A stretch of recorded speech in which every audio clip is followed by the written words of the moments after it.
I don't, I can't hear anything.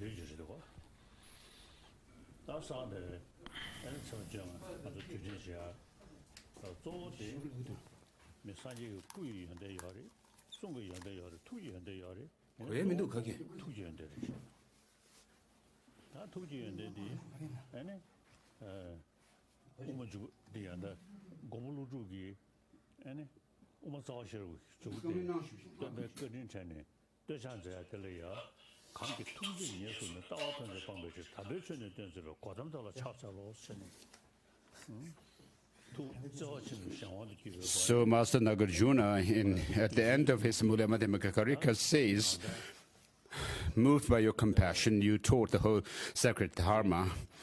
In order to rid us of all distorted views, I prostrate to you, Gautama. And so,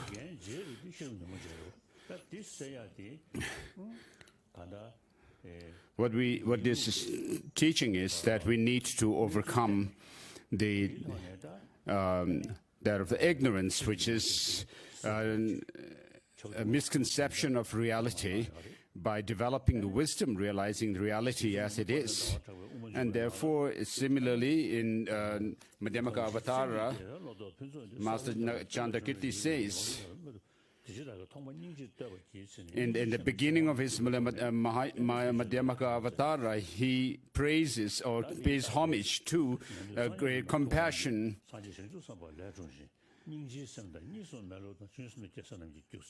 And he says that the compassion, realizing emptiness, and the non-dual wisdom, and that of the bodhicitta in its simulated experience are the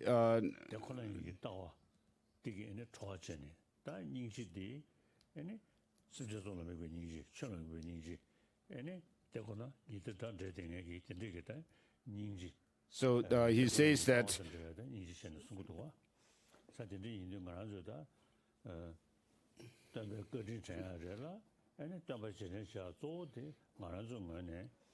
so the Shravakas and the Paticca Buddha practitioners are born from the Buddhas, the Munis or the sages, and so forth.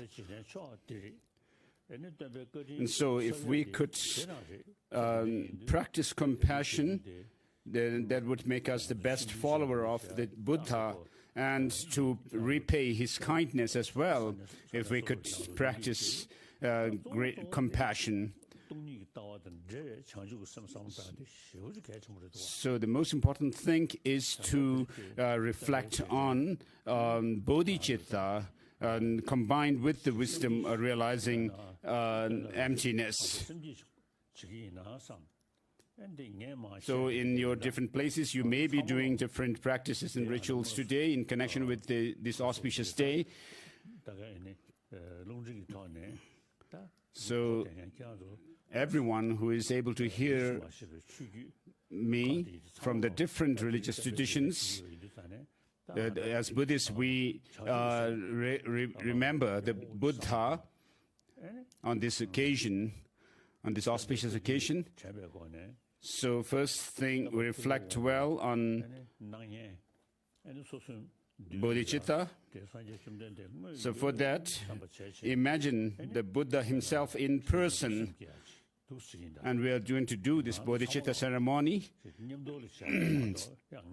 together. I'm not going to do any ritual where I perform the ritual and you repeat or anything like that, but we are all doing it together. I am a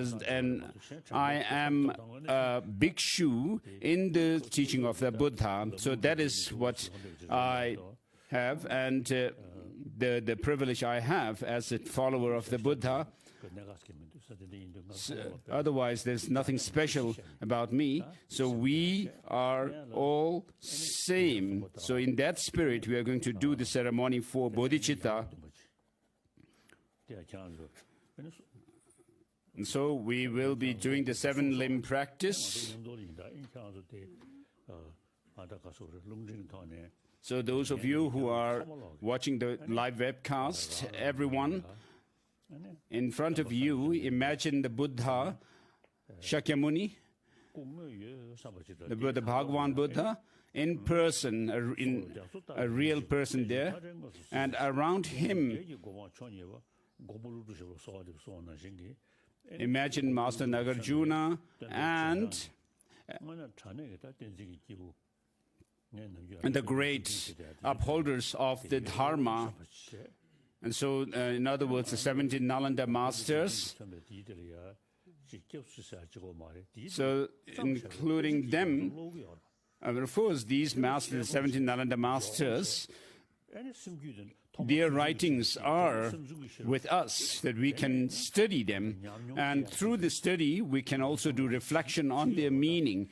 And then we can develop experience of their teachings. And so, the main offering that we can present to masters like Nagarjuna and so forth are to study their texts and analyze them, so that we integrate them within ourselves. And so imagine Master Nagarjuna and his disciples, such as Chandrakirti and so forth, and also imagine Avalokiteshvara, the embodiment of compassion of all the Buddhas, and Manjushri, the embodiment of the wisdom of all Buddhas, and Aryatara, the embodiment of enlightened activities of the Buddha, and also Maitreya, Kirtigarbha, and so forth.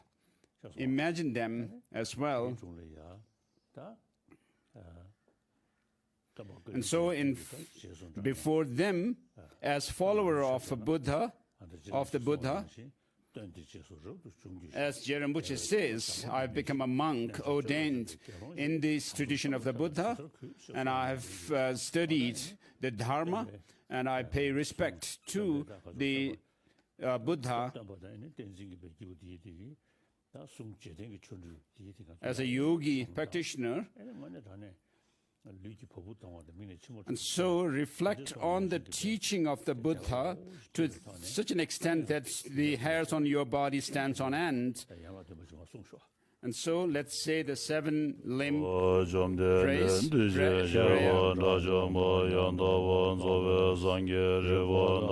So first we're going to say the praise to the Buddha,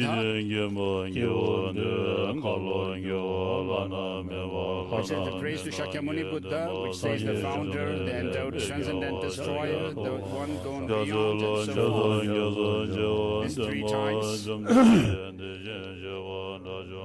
This prayer is called the 3 continuum or something like that.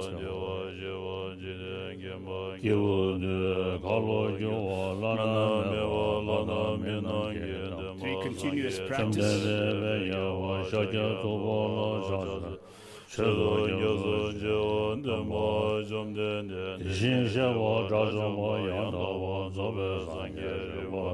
One gone beyond the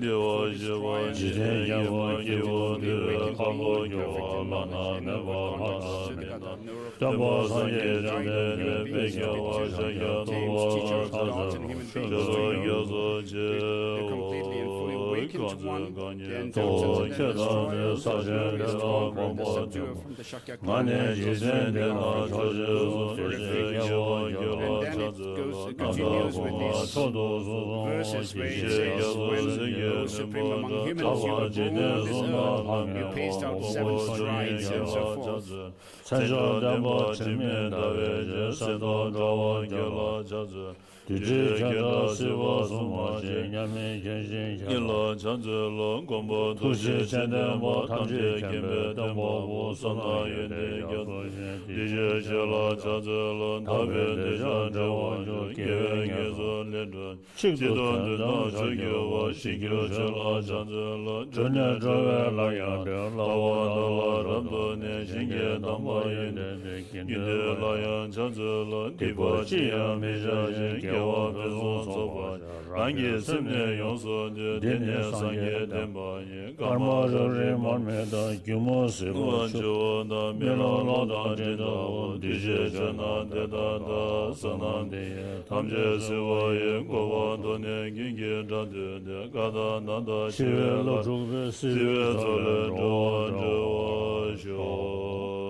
Line among humans,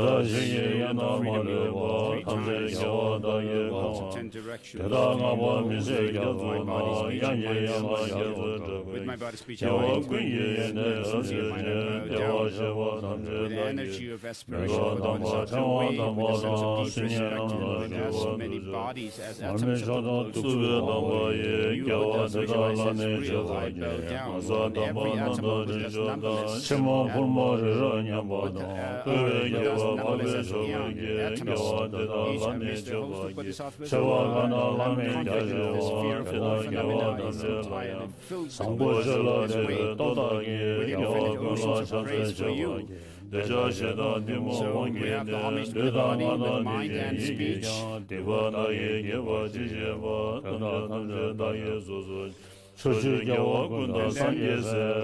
Unsurpassable offerings, unsurpassable offerings,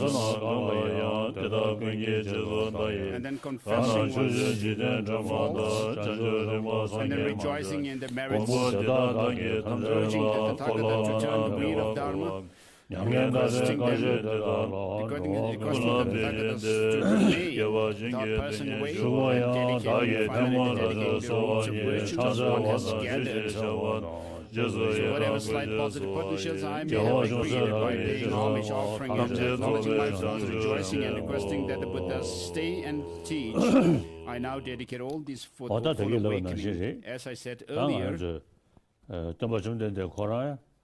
Buddha himself first generated the bodhicitta, developed bodhicitta, this altruistic spirit of enlightenment, and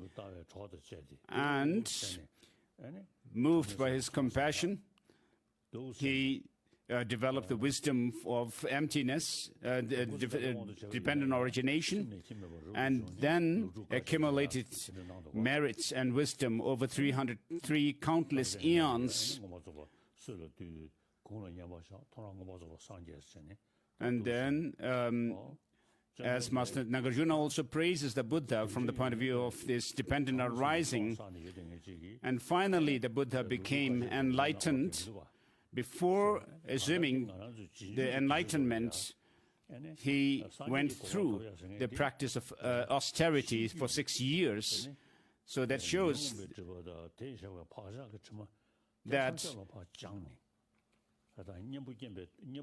by developing the antidotes to our negative emotions and even their imprints, with the help of the wisdom of emptiness, which is called the wisdom of all emptiness with all aspects, which means that it is combined with bodhicitta. And so, in order to show that we must follow this path, understanding dependent arising and developing wisdom of emptiness with the help of or coupled with bodhicitta, that we must tread the path. And so, on this occasion of the full moon day of the sagadawa, or this month, this auspicious month, Vesak month, I thought it would be good for all of us to do this bodhicitta ceremony together. And in the big monastic institutions of learning, every year on this occasion, if you could also have this practice of taking or generating bodhicitta as a tradition, of course, for the next 20 plus years, I would also be there here. And so if you could make it an annual practice on this, during this, on this occasion of the sagadawa, this auspicious month, I thought it would be good. And so, let us say the verse of taking refuge, and then the verse of the other verse where we say, I take refuge in the three jewels and so forth. I go for refuge until I'm enlightened to the Buddha, Dharma, and the Supreme Assembly. By the accumulations I create through listening to the Dharma, may I become a Buddha in order to benefit all beings. I go for refuge until I'm enlightened to the Buddha, the Dharma, and Supreme Assembly. By the accumulations I create through listening to the Dharma, may I become a Buddha in order to benefit all sentient beings. I go for refuge until I'm enlightened to the Buddha, Dharma, and Supreme Assembly. By the accumulations I create through listening to the practice of giving and so forth, may I become a Buddha in order to benefit all sentient beings. And then, with the next verse, we will do the bodhicitta. And so, as it is said in the text,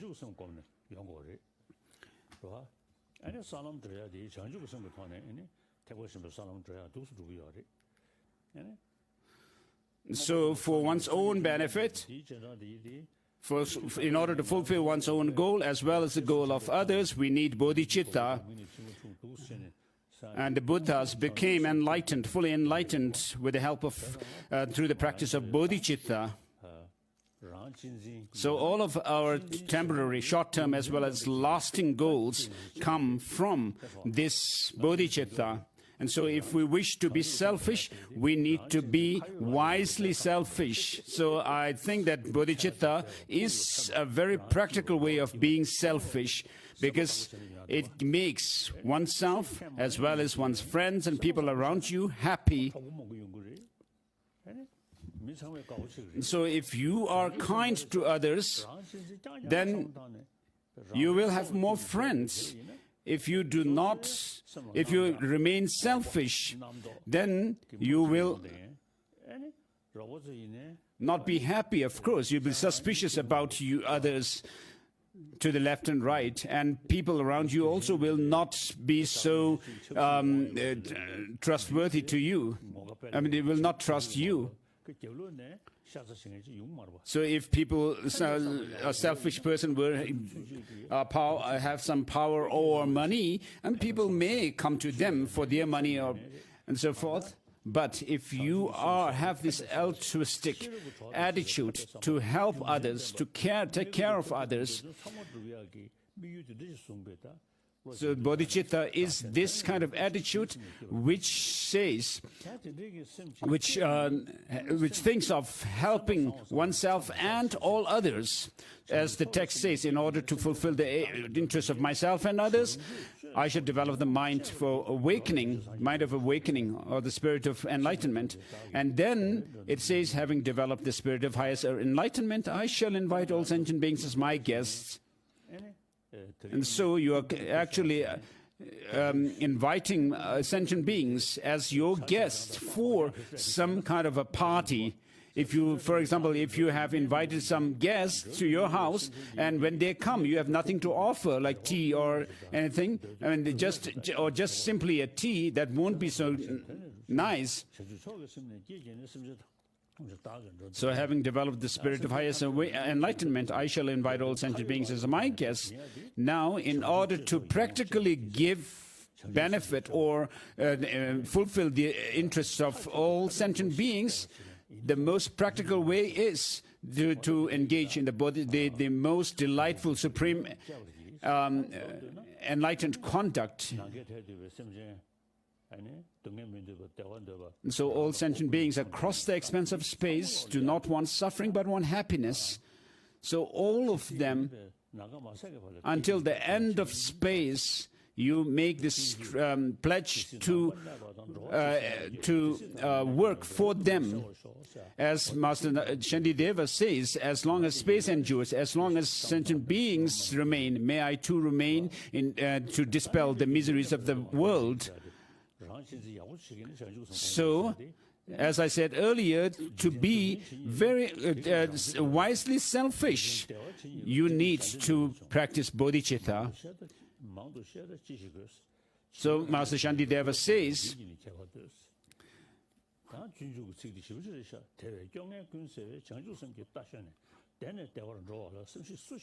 all good things in the world come from wishing others to be happy. All suffering comes from wishing oneself to be happy. And he goes on to say that what needs is there to say more. Look at the difference between the Buddhas and the childish who have still remained in samsara.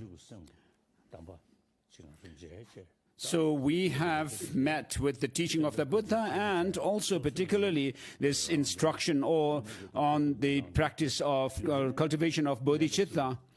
And so we have an opportunity to serve others practically, and therefore there's nothing greater than to serve others but through the practice of bodhicitta. So I seek refuge in the three jewels. Let us say this together. I confess each and every wrongdoing. I rejoice in the virtues of all beings. I take to my heart the state of Buddhahood. I go for refuge until I'm enlightened to the Buddha Dharma and the Supreme Assembly. In order to fulfill the aims of myself and others, I shall develop the mind for awakening, mind of awakening. Having developed the spirit of highest enlightenment, I shall invite all sentient beings as my guests. I shall enact the delightful, the supreme, enlightened conduct. May I become a Buddha to benefit all sentient beings. Second time, please repeat. Say this. I seek refuge in the three jewels. I confess each and every wrongdoing. I rejoice in the virtues of all beings. I take to heart Buddha's enlightenment. I go for refuge until I'm enlightened to the Buddha Dharma and the Supreme Assembly. In order to fulfill the aims of myself and others, I shall develop the mind for awakening. Having developed the spirit of highest enlightenment, I shall invite all sentient beings as my guests. I shall enact the delightful, supreme, enlightened conduct. May I become a Buddha to benefit all sentient beings. I seek refuge in the three jewels. I confess each and every wrongdoing. I rejoice in the virtues of all beings. I take to heart Buddha's enlightenment. I seek refuge until I'm enlightened to the Buddha Dharma and the Supreme Assembly. In order to fulfill the aims of myself and others, I shall develop the mind of awakening. Having developed the spirit of highest awakening, I shall invite all sentient beings as my guests. I shall enact the delightful, supreme, enlightening conduct. May I become a Buddha to benefit all sentient beings. So with this, As Bodhisattva Charayavata says,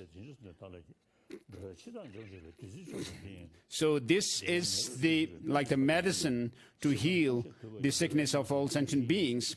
It is like the tree that gives this cool shade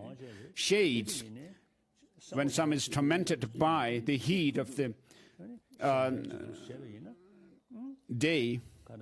And so if you are able to determine to have this spirit of working for others' benefit, even if you may be in samsara, physically you are a samsaric being, but in your mind, it will be a worthy practice to think of others.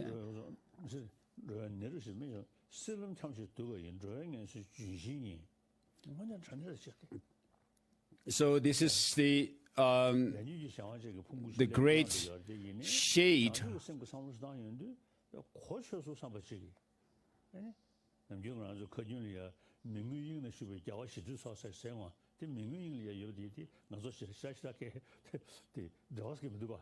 So for all the guests traveling the paths of life who wish to experience the true happiness, the Spirit will just satisfy them with joy and exalt them in the highest place.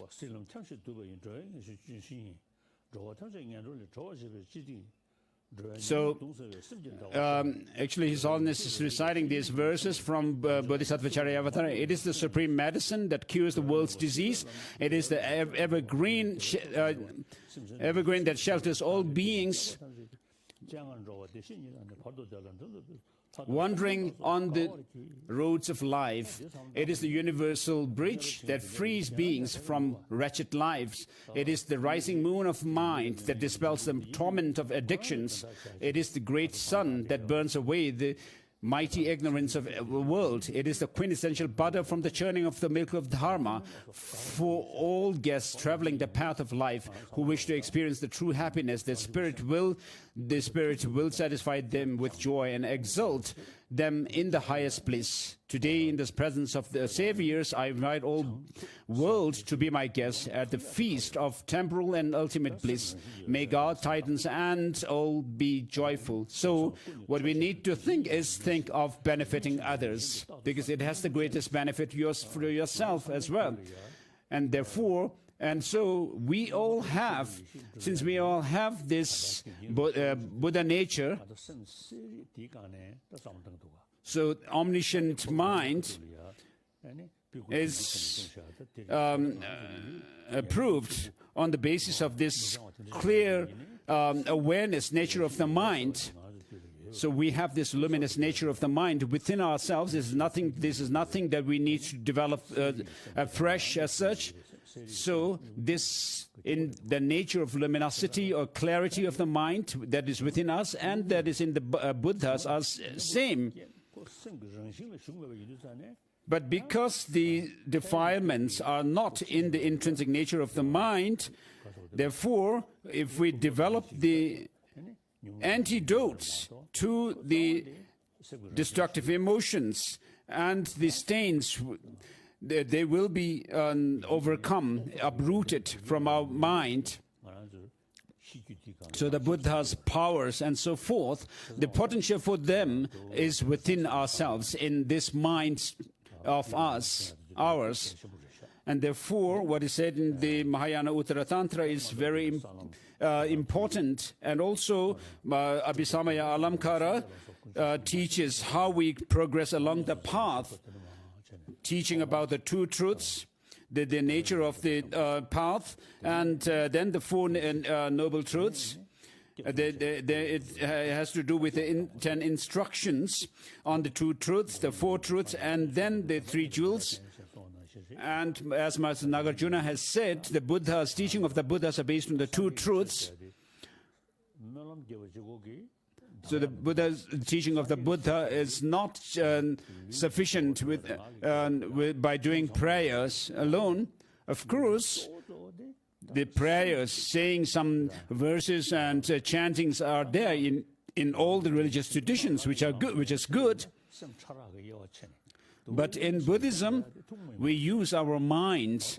And when you go into Tantra, there is this division of mind to the degrees of subtlety, the gross and the subtle and subtlemost and so forth. All the traditions of Buddhism that has spread in Tibet, Sajanying Makadyu Geluk and so forth,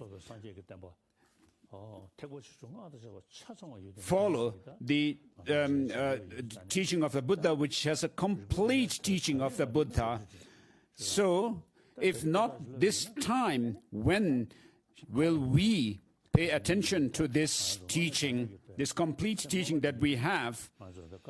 So, as Kadam masters have said, and other Tibetan masters have said, thanks to the past good karma, I have obtained this good human life, and may I not create the causes for me to push me down the abyss.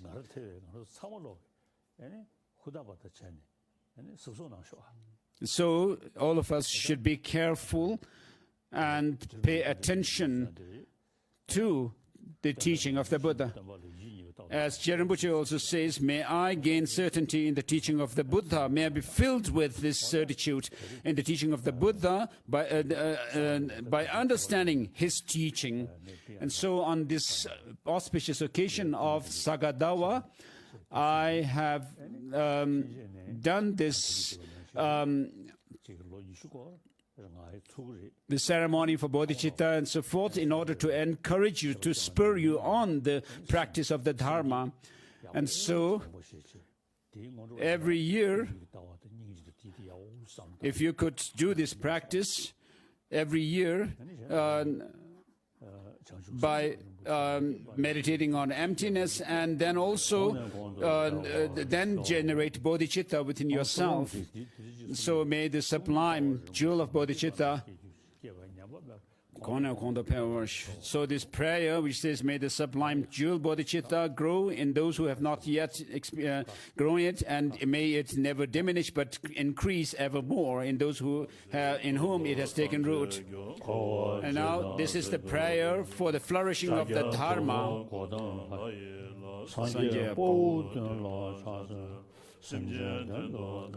So this is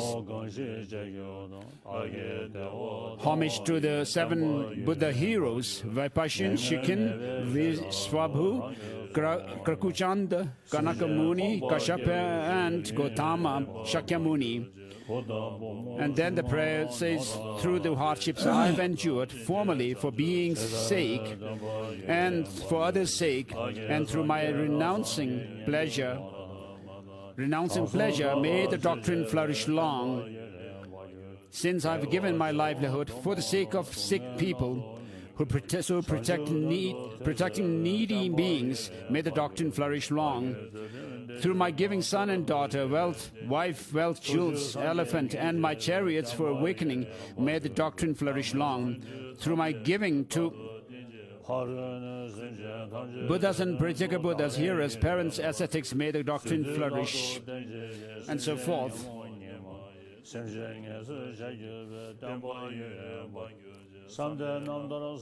And through my tasting diverse sufferings for many million eons and seeking learning for awakening and so forth,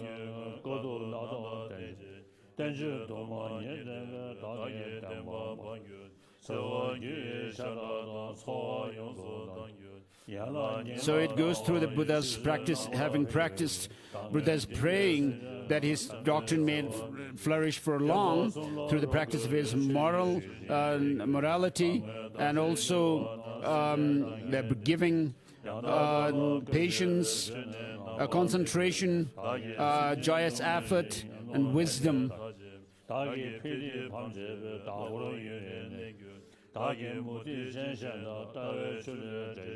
So at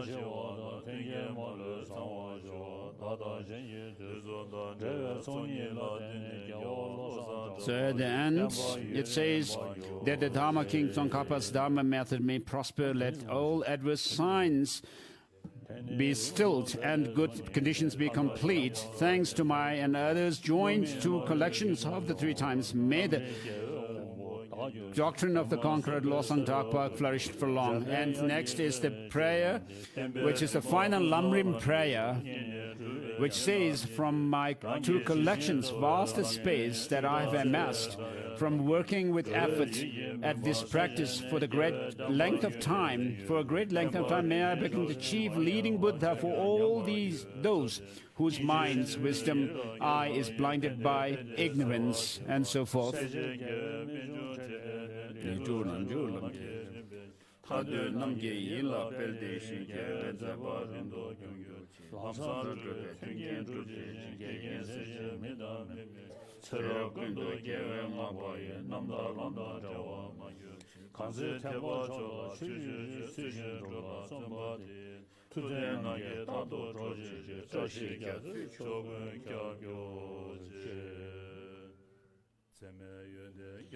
This is the prayer of the words of truth by His Holiness.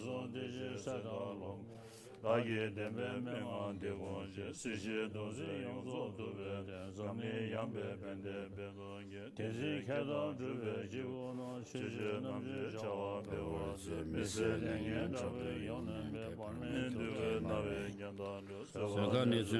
Buddhas, Bodhisattvas, and disciples of the past, present, and future, having remarkable qualities, and so forth. Immeasurably vast as the ocean, who regard all helpless sentient beings as your only child, please consider the truth of my anguished plea. Buddha's full teaching, dispel the pain of the worldly experience and self-oriented peace. May they flourish, spreading prosperity and happiness throughout this spacious world. O holders of the Dharma, scholars, and realized practitioners, may your tenfold virtues practice, and so forth. Thus the protected Chandra-Sikh made vast prayers before the Buddhas and Bodhisattvas. O protected Chandra-Sikh, compassionately care for those who have undergone myriad hardships, completely sacrificing their most cherished lives, bodies, and wealth for the sake of the teachings and practitioners, people, and nation. Thus protected Chandra-Sikh made vast prayers before the Buddhas and Bodhisattvas, so forth. Next is the long life prayer, verse, prayer of His Holiness. Gewe chinlap ta tende luwa mebe temba tan ta ge la sum ta be tu do ki membe tin ru bara ishu. Dedication verses. Gewa de da tam je rab do ngo de sun she be gewa tam je ge ngo wa kan la cho do nga ba te ta gi gewe zawa de gwin jang sambo chi chi rab do ngo wa ra ki nim no be gewe temba la kuwe na cho su chen chen chen be jo wa ma le ba cho sum de be zene ju yu ru chi. Thank you, everyone.